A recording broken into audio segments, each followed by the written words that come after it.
પણ નુકરો એટલે બાપ શબ્દની મહેજ સાર કે ન કાળે ન કરો કે જેને ઘર નક્કી ના થયું એને નુકરો કહે છે બાપ। અને શું કરો શું કહેતા સત્ય જેને સત્યની ખોજ કરી સત્ય જેને મળી ગઈ શું કરો શું કહેતા સત્ય સત્યનું જ ઘર મળી ગયું તે એ નળને કે પડે ના જમના ફાસા હે। બાકી તો શબ્દમાં તો મોટી હે શબ્દનો માર પડે એવું છે બાપ। કેમ કે શબ્દ પાર પણ પહોંચાડી છે અને શબ્દ કદાચ માર પણ ખવડાવી જાય। કેમ કે 84 ની ખાણીમાં નોખે તોય તમારો જ શબ્દ તમને નોખી દે અને 84 ની પાર કરાવે તોય। કેમ કે સતકી નાવ સતગુરુ ખેવટિયા હે પણ હલેઠો તો બાપ આપણે જ મારવો પડશે। કેમ કે શબ્દ તેમને સમજાઈ દીધો છે પણ એ શબ્દમાંથી સાર જેમ શેરડીમાંથી સાર કાઢ્યા અને હાકર પાડ્યું નામ પછી એ ગળપણનો હવાલ ગુરુ મહારાજને પૂછવા ના જવાય એમને તો આખી શેરી આલી દીધી પણ તારે પીલી કશી તારે કાઢવું પડશે। હલેઠા મારવા ગુરુ ના આવે હલેઠા તો આપણે જ મારવા પડશે। નાવડું તો આવ્યું જ છે પણ આ ભક્તિની અંદર પાર પડવા માટે હલેઠા પોતે પોતાની માથે મારવા પડે। જેમ તરવા પડ્યા હોય તો બાપજી કે પેલા નાવા પડતા આપણને તો બહુ એ અનુભવ નહીં। કેમ કે હવે તલાવે કોઈ જવાય ટાઈમ નહીં રહ્યો ને હવે પેલા તો નવરાતા ને એટલે બધું કરતા બધી રમતો કોઈ બેઠ્યા છે। અત્યારે પેલા 11 જણા રમે આખો દેશ જોવે એવું થઈ ગયું અત્યારે બીજા રમે આપણે જોવાનું એવું થઈ ગયું। અને બાપજી કહેતા કે અમે તરવા પડતા ને તો હું કે અવરી ઉડો કે આમ જવા દો એમ કે અવરી ચાલે પાછળ મોડું ને। કેમ કે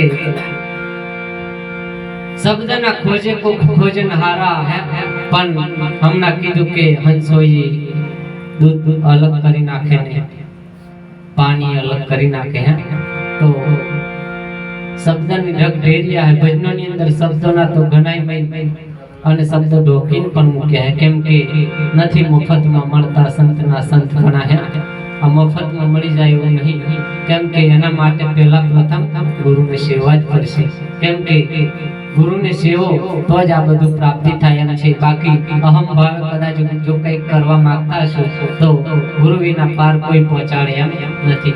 કેમ કે વાલો મારો પ્રેમમાં પ્રગટ થાય એમ છે કભાવે પ્રગટ થાય એમ નથી। અને શબ્દ સ્વરૂપે તમારા માય બિરાજમાન છે। મનથી મંથન મન ગુરુ મન ગોવિંદા મન કે વગર સોય કલ્યાણ કહે કે જો મન સુધરે તો કે મન મહાદેવ થાય। બાપજી આગળ સરસ મનની વાત કરી પણ આ મનને સુધારવા માટે કેમ કે આ તો અનંત યુગથી અનંત યુગનો કચરો ભેગો કરીને આવેલું આ મન છે। કેમ કે એના વિકારો કાઢવા ને ઘણા અઘરા છે। આપણે એમ જાણીએ કે હું આ જન્મે તૈયારી આમ કરી નાખું પણ એના વિકારો કાઢવા અઘરા છે। કેમ કે કટાઈ છે પણ પાછું એમ કહ્યું કે કટાઈ જવા કરતો કઈ ગહાઈ જાજો પણ ગહાવો ક્યાં કે સંગ મોટો સંગ હે આપણને સંગ કયો મળ્યો એ ખાસ તપાસ કરવા જેવી। કેમ કે જેને જેવો સંગ મળ્યો હોય ને એને એવો બનાવી દીધો એમ 100%। પછી એમાં માલદાર હોય તો માલદાર પણ બનાવી દે એમાં એવું નહીં કે મોટો અને જો કદાચ ગરીબ હોય તો ગરીબ જેવો જ રહે। કેમ કે જેવો સંગ કરો એવો જ તમે બનો એ વાતના પીછે પણ ખેડૂત જોડે સંગ થાય તો ખેડૂત જ તમે બનો અને કદાચ અમારા જે કડિયા જોડે સંગ થાય કડિયા અમે બને પણ સદગુરુ મહારાજ એવા મળી જાય તો બાપ સતકી નાવ કેવટિયા સદગુરુ પહોંચાડી દે ભોપાલ। તો એવા જીવન મળ્યું છે તો ખરેખર આમ તો ગુરુની પણ જરૂર છે અને ગુરુ મળ્યા પછી ખોજ પણ કરવાની છે। કેમ કે સંતે કહ્યું કે અરે પ્યાર કરી લે એ શું કોઈ તારો યાર નથી ભાઈ ગોતી લેજે આ ભીતર છે કોઈ બાર નથી। અમાર મહેન્દ્ર મહારાજ એક શબ્દ મને કહેલો ભીતર છે કઈ બહાર નથી એના ઉપરથી મને શબ્દ એમનો યાદ આવ્યા છે કે પ્રવીણ રંગ કે દવાખાને જઈએ તમને કઈ ભૂમડું નીકળી હોય તો કે દવાખાને જઈએ તો ડોક્ટર મટાડિયાને કે તઈ માટે કે આપણે ઘેર આયા પછી દવા લઈ લેતા પછી ડાક્ટર ઉઠતો કે અંદરથી દાવે એમ કે જો અંદરથી ના મટે તો એવું અફન જાય અમે નહીં એટલે રોજ ક્યાંથી આવતા કે અંદરથી જ આવે.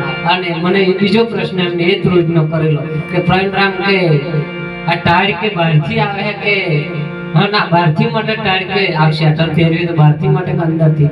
તો મેં કીધેલું શેટર કાઢ નાખીએ તો ટાળે લાગે પણ ના રોજ જેમ જેમ અંદરથી ઉફારો હે ને કે બહારની ટાળને ખાલી બહારના વાતાવરણને ખા રહે બાકી ઉફારો તો કે અંદરથી જ આવે કે એટલે બહારનું વાતાવરણ ઠંડુ ખરાઈ જાય એમ આપણને બહારના જે સંગો મળ્યા ને એ જો ખરાઈ જાય અને કોઈક આવા સતગુરુ મળી જાય. સંતોએ તો ચરણની રજ કહી દીધી હા અને કે આવા સંતોની ચરણની જો રજ ઉડીને કે લાગે અમારા અંગ તો કે એના જેવો સંત સમો કોઈ નહીં હા. અને સંત એના એવું નહીં સંતમાં ભેદભાવ પણ નહીં. સંત એના જેવો કરે કે પારક લોહા કો તો કંચન કરે પારક ને ગૌણ તો કે લોડું હોય તો કદાચ કંચન બનાવે પણ સંત કરી દે કે આપ સમાન. સંત એમાં કઈ વેર રાખતા નથી. હવે આગળ કાર્યક્રમના રૂપરેખા મુજબ જઈશું ત્યારે પ્રસાદ અને આરતીનો પણ સમય સેવાનો પણ સમય હતો. આગળ વિરેન્દ્ર આગળ ચલાવે